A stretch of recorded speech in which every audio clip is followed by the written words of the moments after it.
नमस्कार दोस्तों। आज फिर मैं आपकी कक्षा में उपस्थित हूँ और आज हम नए शीर्षक के साथ उपस्थित हैं।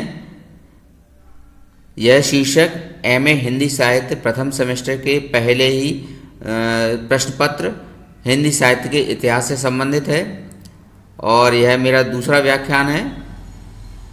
इस शीर्षक का नाम है हिंदी साहित्य के इतिहास लेखन की परंपरा और इस परंपरा के अंतर्गत कितने हिंदी साहित्यिक इतिहासकार हैं जिन्होंने इतिहास ग्रंथ लिखे हैं, इन पर एक नज़र डालेंगे। चलिए शुरू करते हैं आज का वीडियो। तो जो हिंदी साहित्य का अध्ययन है केवल काव्य ग्रंथों और लेखकों तक सीमित नहीं है, बल्कि साहित्यिक विकास की जो क्रमिक यात्रा है उस यात्रा को हम समझने का प्रयास करेंगे। यात्रा के इस क्रम में हिंदी साहित्य इतिहास लेखन की आवश्यकता क्यों हुई, इसको हम पहले भी पूर्व वीडियो में चर्चा कर चुके हैं। एक बार फिर सरसरी निगाह से देखेंगे कि इतिहास लेखन की आवश्यकता ही क्यों हुई। साहित्यिक विकास का क्रम समझने के लिए, हिंदी साहित्य के विकास का जो क्रम है उसे समझने के लिए, युग विशेष की सामाजिक सांस्कृतिक पृष्ठभूमि का ज्ञान होने के लिए, जो युग है यानी काल है उनकी जो विशेषता है उस विशेषता के साथ सामाजिक और सांस्कृतिक जो पृष्ठभूमि है वह क्या है, इसका ज्ञान हो। इसलिए दूसरा बिंदु है लेखक कृति प्रवृत्तियों के मूल्यांकन में सहायक। देखिए, लेखक और उनकी कृति और उनकी कृतियों में जो प्रवृत्ति है उनके मूल्यांकन में सहायता मिलती है, इसलिए लेखन की आवश्यकता हुई। साहित्य में जो परंपरा और नव्यता का संबंध है उसका अध्ययन करने के लिए हिंदी साहित्य के इतिहास के लेखन की आवश्यकता हुई। हिंदी साहित्य इतिहास लेखन की प्रारंभिक स्थिति। देखिए, हिंदी साहित्य इतिहास लेखन में जो प्रारंभिक स्थिति थी उसे भी थोड़ा थोड़ा जान लेते हैं। हिंदी में व्यवस्थित इतिहास लेखन 19वीं सदी के पश्चात प्रारंभ हुआ। इससे पहले साहित्य का मूल्यांकन कवियों की प्रशस्ति और काव्य संग्रहों तक सीमित थी।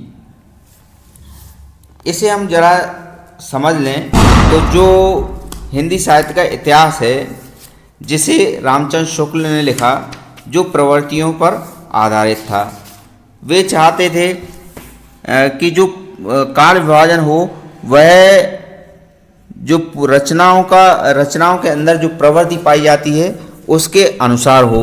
लेकिन इससे पूर्व की बात की जाए तो जो साहित्य का मूल्यांकन हुआ वह कवियों की प्रशस्ति और काव्य संग्रहों के आधार पर हुआ।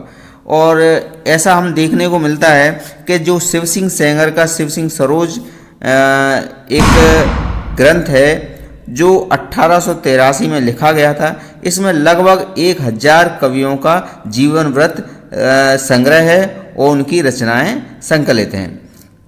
तो ऐसे में ये स्पष्ट होता है कि पूर्व में जो इतिहास ग्रंथ लिखे गए उनमें कवियों या लेखकों की रचनाओं का संग्रह मिलता था, लेकिन यहाँ पर जो काव्य संग्रहों तक सीमित नहीं होना चाहिए था, इसलिए भी इतिहास लेखन की जो प्रारंभिक स्थिति थी वह ऐसी थी। लेकिन अब इसकी आवश्यकता पड़ी कि इतिहास लेखन को पुनः लिखना पड़े और इसी वजह से धीरे धीरे इसका विकास अलग अलग रूप में सामने आया है ना। तो जो प्रारंभिक प्रयास जो हुए, जैसे जो ग्रंथ सूचियाँ यदि देखें तो सबसे पहले गासदा तासी हुए जिन्होंने इस्तवाद लिटरेरी एंड हिंदुस्तान लिखा। उसके बाद शिव सिंह सेंगर हुए जिन्होंने शिव सिंह सरोज लिखा। उसके बाद जॉर्ज ग्रियर्सन हुए the modern vernacular literature of Hindustan लिखा। ऐसे धीरे धीरे जो इतिहास के क्रम में नए नए लेखक आए और उन्होंने लिखे और अपने अपने तरीके से उन्होंने जो लेखक थे, रचनाकार थे या कवि थे, उनकी कविताओं का संग्रह किया और उन्हें काल विभाजन के अनुसार बांटा। अगला बिंदु देख ले, प्रमुख हिंदी साहित्यकार इस माफ़ कीजिए, प्रमुख हिंदी साहित्य इतिहासकार एवं उनके इतिहास ग्रंथ। इसके अंतर्गत हम अब देखेंगे कि कौन कौन से जो इतिहासकार हैं जिन्होंने हिंदी साहित्य के इतिहास में योगदान दिया और उन्होंने अपना इतिहास ग्रंथ लिखा और उस इतिहास ग्रंथ के अनुसार उनकी क्या क्या विशेषताएं हैं। चलिए देख लेते हैं। तो जो सबसे पहले इतिहासकार हैं वे हैं रामचंद्र शुक्ल। रामचंद्र शुक्ल जिन्होंने हिंदी साहित्य का इतिहास लिखा और वे इतिहास के जनक भी कहलाए जाते हैं। इनके ग्रंथ का नाम है हिंदी साहित्य का इतिहास, जो उन्होंने 1929 में लिखा। अब इस ग्रंथ की कुछ विशेषताएं देखिए। यह ग्रंथ ऐतिहासिक और वैज्ञानिक पद्धति से लिखा गया। यह समाज केंद्रित दृष्टिकोण को अपनाता हुआ लिखा गया। साहित्य को जन जीवन से जोड़कर देखने लायक बनाया गया और यह प्रवृत्ति आधारित था, जिन प्रवृत्ति के आधार पर इसमें काल विभाजन को किया गया। इसके अतिरिक्त रामचंद्र शुक्ल ने कुछ आलोचनाएं भी लिखी हैं। उनके आलोचना ग्रंथ में दो नाम देखने को मिलते हैं: भक्ति साहित्य के मूल्यांकन में पक्षपात और सूफी साहित्य की उपेक्षा। इसके अतिरिक्त नंबर 2 पर आते हैं डॉक्टर हजारी प्रसाद द्विवेदी। इनके ग्रंथ का नाम है हिंदी साहित्य की भूमिका, भक्ति आंदोलन और हिंदी साहित्य उद्भव और विकास, हिंदी साहित्य का आदिकाल। इनकी प्रमुख ग्रंथ हैं। यहाँ पर मैं लिखना भूल गया हूँ और चलिए लिख ही देते हैं।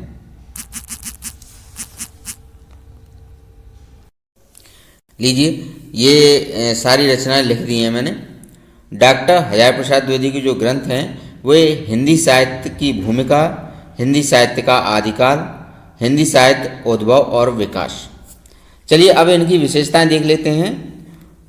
जो हजारी प्रसाद द्विवेदी हैं, इनके इतिहास ग्रंथों में जो विशेषताएं मिलती हैं, इतिहास को संस्कृति से जोड़ा गया है, उसमें दर्शन और परंपरा को जोड़ा गया है। दूसरा, उन्होंने भक्ति साहित्य पर गहरी व्याख्या की है और इनके जो दृष्टिकोण है वह बहुआयामी है। इस प्रकार जो इनकी विशेषता हैं हमने जानी। इसके अलावा इनका जो योगदान है वो साहित्य को परंपरा और समन्वय के साथ जो इन्होंने प्रस्तुत किया है समाज के सामने, वह इनका योगदान भी सराहनीय है। नंबर 3 पर आते हैं डॉक्टर बाबूराम सक्सेना और इनके ग्रंथ का नाम है हिंदी साहित्य का इतिहास। और इनकी जो विशेषता है वे कुछ इस प्रकार हैं। इन्होंने संस्कृति आधारित दृष्टिकोण अपनाया है। शुक्ल से भिन्न इनका युग यानी काल विभाजन है। संत और रीति काल के संतुलित मूल्यांकन किया है। अगले आते हैं डॉक्टर नगेंद्र। जो डॉक्टर नगेंद्र हैं उनके ग्रंथ का नाम है हिंदी साहित्य का सौंदर्य और शास्त्रीय इतिहास। इसके अलावा इन्होंने हिंदी काव्य शास्त्र का इतिहास और रीति काव्य की भूमिका भी लिखी है। और इसी संबंध में इनकी जो विशेषता हैं वे साहित्य का सौंदर्य और शास्त्रीय विश्लेषण इन्होंने किया है।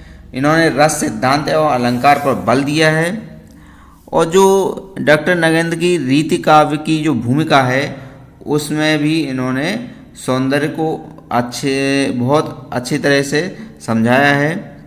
और जो हिंदी साहित्य का वृहद इतिहास है उसमें जो 18 खंडों में जो प्रकाशित हुआ उसमें जो छठा भाग है रीतिकाल, उसका संपादन भी डॉक्टर नगेंद्र ने किया है। डॉक्टर रामविलास शर्मा, इनके ग्रंथ का नाम भारतीय साहित्य की भूमिका है और आधुनिक हिंदी साहित्य की भूमिका।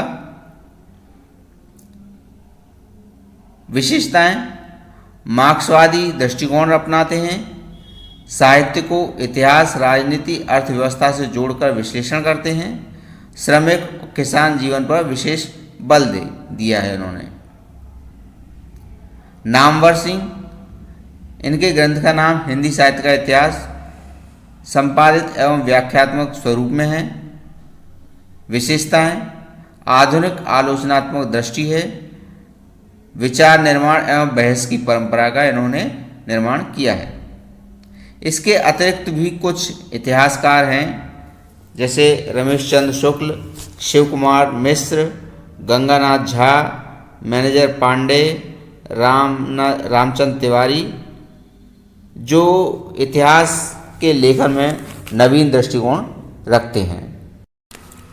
हिंदी साहित्य इतिहास लेखन की प्रमुख समस्याएं, यह हम पूर्व के अपने व्याख्यान में इसको शामिल कर चुके हैं। एक थोड़ा देख लेते हैं कि हिंदी साहित्य इतिहास लेखन में क्या क्या समस्याएं हैं। इसमें युग विभाजन को लेकर मतभेद हुए, जैसा कि मैं पूर्व में भी बता चुका हूं, और एक बार फिर देखें तो राम कुमार वर्मा का जो काल विभाजन है वह 750 ईस्वी से 1000 ईस्वी 750 से 1000 ईस्वी के मध्य जो संधि काल है वहाँ से प्रारंभ होता है।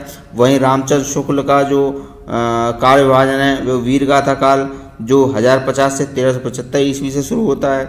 मिश्र बंधुओं ने 700 से 1343 ईस्वी से शुरू किया है, जिसे उन्होंने आरंभिक काल कहा।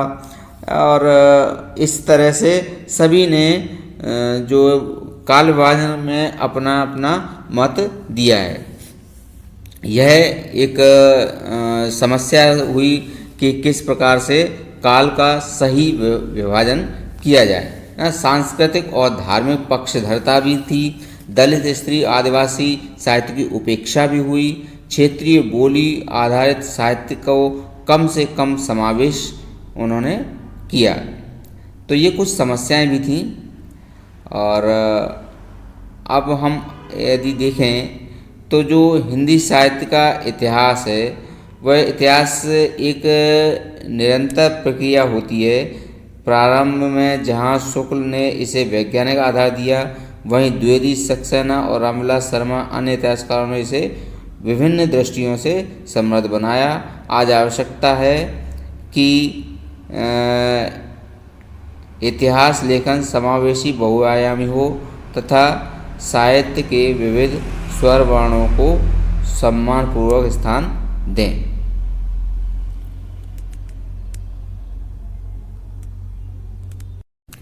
आज की वीडियो में इतना ही, और अगली वीडियो में फिर मिलेंगे। तब तक के लिए नमस्कार।